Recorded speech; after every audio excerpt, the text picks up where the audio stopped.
Hi, my name is Chanel Waith. I am the Education Officer for General Studies, and welcome to Reimagining Teaching and Learning in the General Studies Classroom. We're going to be featuring today the work of Mr. Rico Knight, a geography teacher at the Ellerslie School. Rico loves to integrate technology within his geography classroom, and you'll get to see him integrating computer simulations with his students, a fourth form class.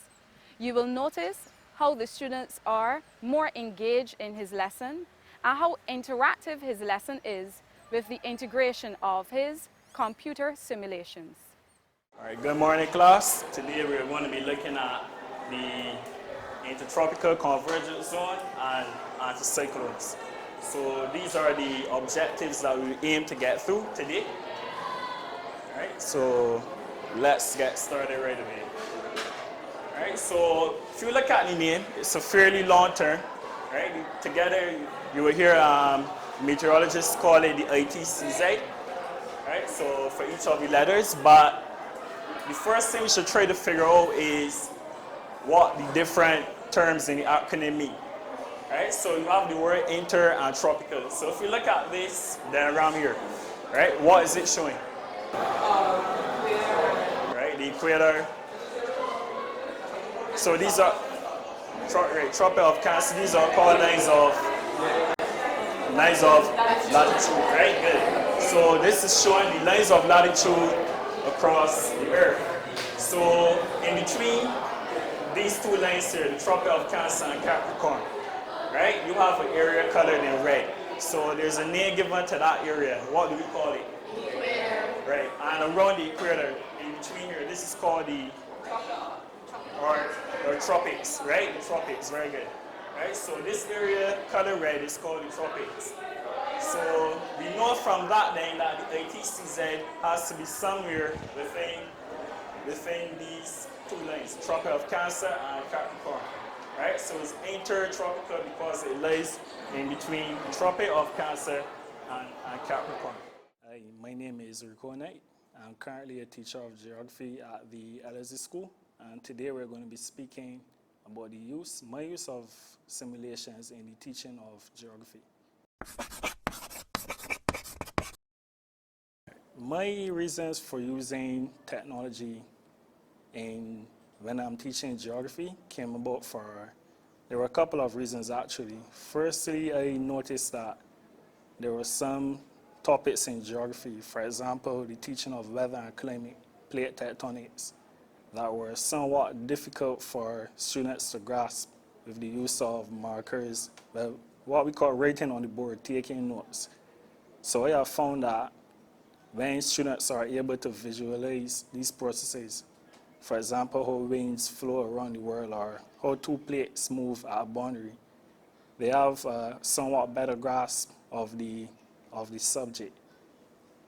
Another reason I chose to use it is that I found that students are more prone to become bored just taking notes, for example. So I found that with the use of simulations, students will be able to come up to the board and be more active in the classroom. And that obviously kept them more interested and more likely to gather information. So those are my two main reasons for using simulations in teaching of geography.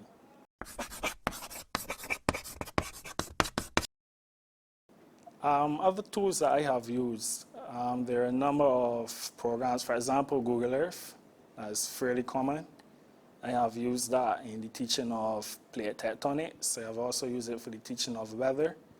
There are a couple of websites where you have live animations of processes and weather and climate processes. And they are available free of cost as well. But outside of the simulations, those are the main two that I have used.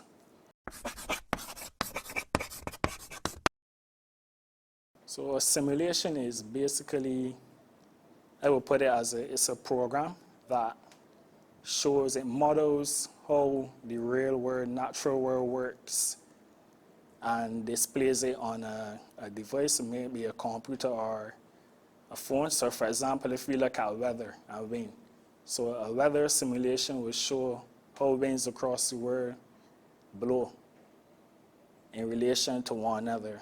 And it's not necessarily like a live image or photograph, but instead it shows the different speeds and stuff. And you could actually control the simulation, so you could set it, for example, to a particular time in the future or for a particular duration. So it has the added benefit that you as a teacher can adjust the time scale and the space as well for the students. Right map of the world, it has lines of latitude, okay? You can see clearly where your equator is and the Tropic of Cancer. So we expect the ITCZ to be somewhere down here. You know, where then?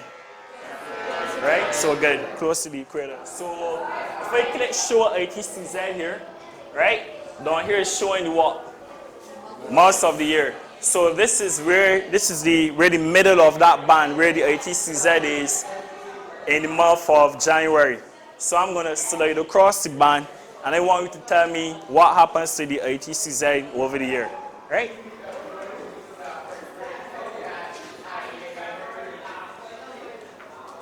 Right, so we're in July now, and then tell me what happens. It drops back on. So look at it in January. Right? In January, look at it where it is, and then tell me what happens as we go across. When is the ITCZ at its highest position? Around July. Does that have any significance for the Caribbean? Around that time, July, August, more rainfall. So we will call it what season then? When we have our rainy season. Very good. If I put on those colors, what is this showing out here? Monthly precipitation, or another word for right? How much rainfall you get. So if you look at the colors, blue, the blue would mean it has a lot of rainfall, right? So is there any connection between where the ITCZ line is and how much rainfall a place gets? Yes or no, right? So what happens to the most maximum rainfall as the line moves?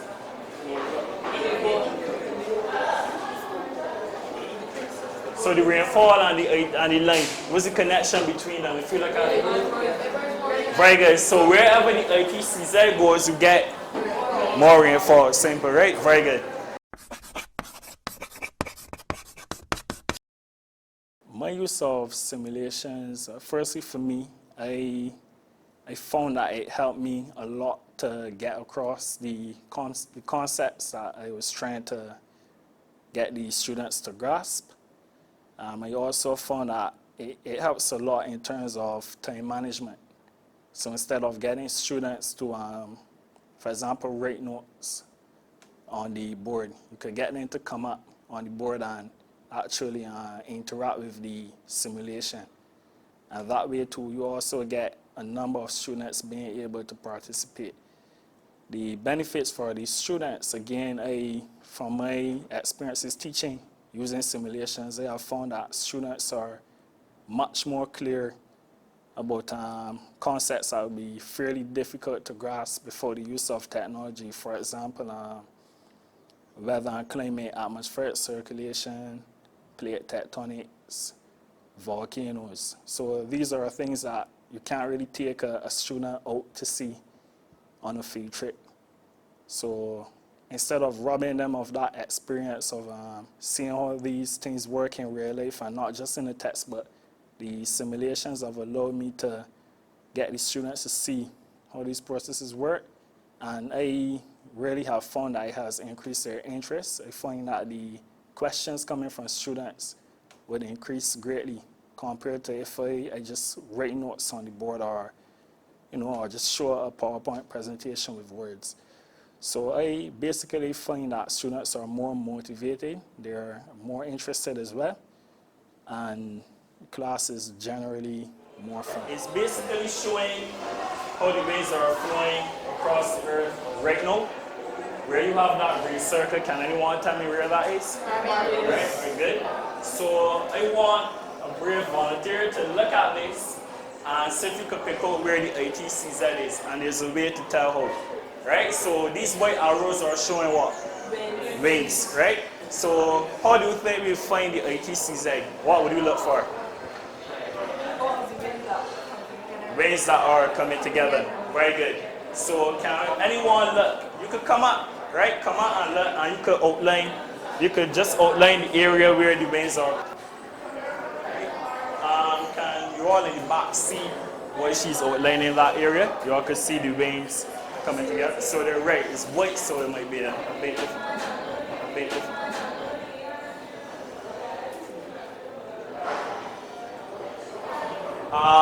Interesting that you outlined this. So we have the ITCZ here.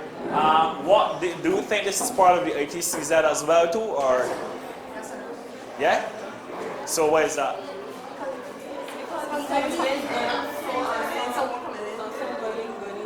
Well, yes, some are coming together, but where is the ITCZ located? Usually around the right. So do you still think it's part of the ITCZ?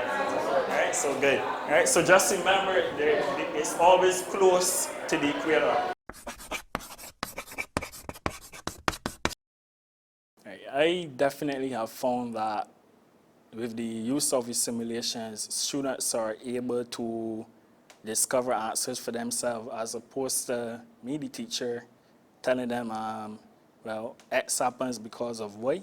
So, for example, I may show them a simulation of weather and climate, and they are able to look at it, and in some cases even manipulate the simulation themselves and come to a conclusion or a generalization that the cause of a certain process is these factors or whatever. So it definitely allows students to get the answers themselves as opposed to the teacher giving them everything. So in a way, it facilitates learning as opposed to the teacher giving information. The student is probably better able to relate to the work being taught because they have discovered or found the answers on their own.